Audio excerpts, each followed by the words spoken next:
நிவின் வந்து எனக்கு எல்லா உண்மையும் தெரியும். நீயும் விஜயும் வந்து கான்ட்ராக்ட் கல்யாணம் தான் பண்ணியிருக்கீங்க அப்படி சொன்னோன்னே அதிர்ச்சி அடைகிறாங்க. அவங்களால தாங்கிக்கவே முடியல காவேரியால். உடனே வந்து உங்களுக்கு எப்படி தெரியும் அப்படின்னு நிவின் எல்லாத்தையும் என்கிட்ட சொல்லிட்டாரு. நீ எதுக்காக வந்து கல்யாணம் பண்ணேன்னு எனக்கு தெரியும் காவேரி. உன் தங்கச்சி ஆப்ரேஷனுக்காக தானே நீ கல்யாணம் பண்ண, அந்த பணத்துக்காக தானே நீ கல்யாணம் பண்ண அப்படின்னு உடஞ்சி போகிறாங்க காவேரி. அவங்களால தாங்கிக்கவே முடியல. கண்ணிலேருந்து தனியாக கொட்டுது. அவங்களால தாங்கிக்க முடியாமல் அப்படியே கதறி கதறி அழறாங்க. காவேரி ப்ளீஸ் அழாத அப்படின்னோடனே உடனே வந்து அப்படியே வந்து கண்ணை வந்து அழுது நிறுத்திட்டு கொஞ்ச நேரம் இங்கே பாருங்கள், தயவு செய்து சொல்கிறேன், என் வாழ்க்கையில் தலையிடாதீங்க. எனக்கு எப்படி வேணாலும் கல்யாணம் நடந்திருக்கட்டும், ஆனால் எனக்கு கல்யாணம்னு ஒன்று நடந்துடுச்சு. என் கழுத்தை தாலின்னு ஒன்று விஜய் கையால் ஏறிடுச்சு. அதனால் அவருக்கும் எனக்கு என்ன வேணாலும் வந்து இருக்கட்டும், அது உங்களுக்கு தேவையில்லாதது புரியுதா? அதனால் இதுக்கப்புறம் என் வாழ்க்கையில் தலையிடாதீங்க, உங்களை கெஞ்சி கேட்குறேன் அப்படின்னு சொல்லிட்டு கையெடுத்து கும்புற காவேரி அப்படின்றாரு. தயவு செய்து என் வாழ்க்கையில் இனிமேல் தலையிடாதீங்க, என்னை தேடியும் வராதிங்க, நான் கடைசி வரைக்கும் உங்கள் வாழ்க்கையில் வரவே முடியாது, என் வாழ்க்கை வந்து எப்போ முடிஞ்சு போச்சு அப்படின்னு சொல்லிட்டு போயிட்டே இருக்காங்க. இதை கேட்டு வந்து நிவினால் ஒன்றுமே பண்ண முடியல. அப்படியே நம்ம நினச்சி நிற்கிறாரு. அவரால் ஒன்றுமே பண்ணல. அவரும் அழ ஆரம்பிக்கிறாரு. அவரால் தாங்க முடியல காவேரி அப்படின்னு சொல்லிட்டு அழறாரு. இங்கே காவேரி மனசு கஷ்டத்தோடு வந்துகிட்டே இருக்காங்க. என்ன உங்களுக்கு பிடிக்கலையா விஜய்? அதனால தான் வந்து நிவின்கிட்ட என்னை சேர ஒன்றும் நினச்சிட்டு இருக்கீங்களா? அதனால் நிவின்கிட்ட எல்லா உண்மையும் சொன்னீங்களா? எனக்கு இப்போ தான் புரியுது. இவ்வளோ நாள் வந்து நீங்கள் பழகினதை வச்சு பார்த்துட்டு உங்களுக்கு என் மேலே விருப்பம் இருக்கும் நான் நினச்சிட்டு இருந்தேன். ஆனால் இப்போ தான் எனக்கு எல்லாமே வந்து தெரிஞ்சு போச்சு. இதுக்கப்புறம் உங்களுக்கு பாரமாக இருக்க நான் விரும்பலை அப்படின்னு சொல்லிட்டு மனசு கஷ்டத்தோடு வந்துட்டுருக்காங்க. அடுத்து வந்து இங்கே விஜய் என்ன பண்ணுறாரு, ஏன் காவேரி ஒன்றும் ஆஃபீஸ்க்கே வரல, எங்கே போனால் ஒன்றுமே புரியலையே அப்படின்னு சொல்லிட்டு யோசிச்சுட்டே இருக்காரு. அடுத்து வந்து கால் பண்ணி பார்க்குறாரு. விஜயோட ஃபோன் வந்துக்கிட்டே இருக்குது. பார்த்துட்டு ஃபோன் எடுத்து உள்ளே வச்சிடுறாங்க காவேரி. அவங்களால தாங்கிக்க முடியல, மனசு கஷ்டத்தோடு அப்படி நடந்துக்கிட்டே இருக்காங்க. அவங்களால எங்கேயுமே வந்து வர முடியல, அப்படியே வந்து நடந்துக்கிட்டே போயிட்டே இருக்காங்க.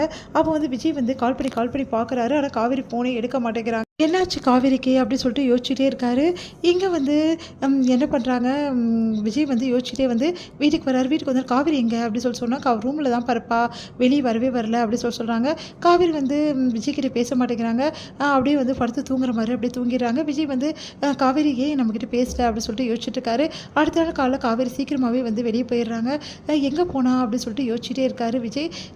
என்னாச்சு அப்படின்னோடனே உனக்கும் காவேரிக்கு எதாவது பிரச்சனையாப்பா அப்படின்னு சொல்லிட்டு கேட்குறாரு. தாத்தா ஒன்றும் இல்லையே தாத்தா அப்படின்னோடனே, ஏன்பா காவேரி காலிலேருந்து வந்து ஒரு மாதிரி இருக்கா, முகமே நல்லா இல்லைப்பா, அவள் வந்து எப்போவுமே சிரித்த முகத்தோட எல்லாருக்கிட்டையும் வந்து பேசுவா, கலகலன்னு இருப்பா, ஆனால் அவள் முகத்தில் அந்த கலகலன்னு எதுவுமே இல்லை, அவள் வந்து ஒரு மாதிரி இருக்கா, என்ன பிரச்சனை உங்களுக்குள்ள அப்படின்னு சொல்லி கேட்டோன்னே, இல்லை தாத்தா எங்களுக்குள்ளே எந்த பிரச்சனையுமே இல்லை, எனக்கே ஒன்றும் புரியல, நான் நேற்று பார்த்தது காவேரியை, அதுக்கப்புறம் நான் பார்க்கல, காலைல கூட நான் எழுந்து பார்க்கல தாத்தா. சரி காவேரி அவங்க அம்மா வீட்டில் இருக்காளா பாரு அப்படின்னோடனே அவங்க அம்மா வீட்டுக்கு போய் பார்க்குறா. இல்லை தாத்தா அங்கேயும் இருக்கிற மாதிரி தெரியலையே அப்படின்னு சொல்லிட்டு யோசிச்சுட்டே வராரு. சரிப்பா காவேரிக்கு என்ன பிரச்சனை கேளு, ஒருவேளை ஆஃபீஸ் தான் போயிருப்பான்னு நினைக்கிறேன், காலைல சாப்பிட கூட சாப்பிடல அந்த பொண்ணுக்கு என்ன பிரச்சனை சொன்னாதுனப்பா தெரியும், எந்த பிரச்சனையாக நீ தான் பார்த்துக்கணும் விஜய், இனிமேட்டு வந்து அவளோட கஷ்டம் அப்புறம் வந்து சுக துக்கங்கள் எல்லாத்தையும் வந்து உன்கிட்ட தான் அவள் ஷேர் பண்ணிப்பா, ஏன்னா நீ தானே அவள் புருஷன், கொஞ்சம் யோசிச்சு பண்ணு விஜய், அவள் கூட கொஞ்சம் வந்து என்ன பிரச்சனை கொஞ்சம் கேட்டு பார்ப்பா அப்படின்னு சொல்லிட்டு போயிடுறாரு. இங்கே வந்து அவங்க என்ன பிரச்சனைன்னு தெரியல, ஏன் காவேரி நடந்துக்கிறா அப்படின்னு சொல்லிட்டு விஜய் வந்து ஆஃபீஸ் போகிறாரு. அங்கேயும் காவேரி வரல. அதனால் விஜய் என்ன பண்ணுறாரு, ஆஃபீஸில் வேலை செய்ய முடியாமல் என்ன பண்ணுறாரு, காவேரி தேடி வெளியே வராரு. காவேரி எங்கே போனான்னு தெரியலையே அப்படின்னு சொல்லிட்டு எல்லா இடமும் தேடுறாரு. அடுத்து வந்து கோயிலுக்கு போகிறாரு விஜய். அங்கே காவேரி வந்து மனசு கஷ்டத்தோடு அழுதுட்டுருக்காங்க. விஜய் வந்து காவேரியை பார்த்துடுறாரு. காவேரி அப்படின்னு சொல்லிட்டு சொல்கிறாரு. விஜய் பார்த்துட்டு காவேரி வந்து போக பார்க்குறாங்க. உன்னை கையை பிடிச்சி இழுக்கிறாரு. என்ன காவேரி உனக்கு என்ன ஆச்சு அப்படின்னு சொல்லிட்டு கேட்குறாரு. கை எடுங்க முதல்ல அப்படின்னு சொல்கிறாங்க. சொல்லு காவேரி என்ன ஆச்சு உனக்கு அப்படின்னு சொன்னோன்னே, எனக்கு எதுவும் ஆகலை, நான் நல்லா தான் இருக்கேன், நீங்கள் கவலைப்படாதீங்க, அந்த 8 மாதம் முடியறதுக்குள்ளேயே நான் வந்து வீட்டை விட்டு போக மாட்டேன் அப்படின்னோடனே அதிர்ச்சி அடைகிறாரு. என்ன காவேரி நீ இதை பற்றி பேசுகிற அப்படின்னு சொன்னோன்னே, இங்கே பாருங்கள் நான் சொல்கிறது உண்மை தான், அந்த பயம் உங்களுக்கு வேணாம் அப்படின்னு சொல்லிட்டு போயிட்டே இருக்காங்க. காவேரி பின்னாடியே போகிறாரு விஜய். என்ன ஆச்சு இவளுக்கு, எதுக்காக இவ்வளோ பேசுகிறா அப்படின்னு சொல்லிட்டு குழப்பமடைகிறாரு விஜய். இதோட முடியுது.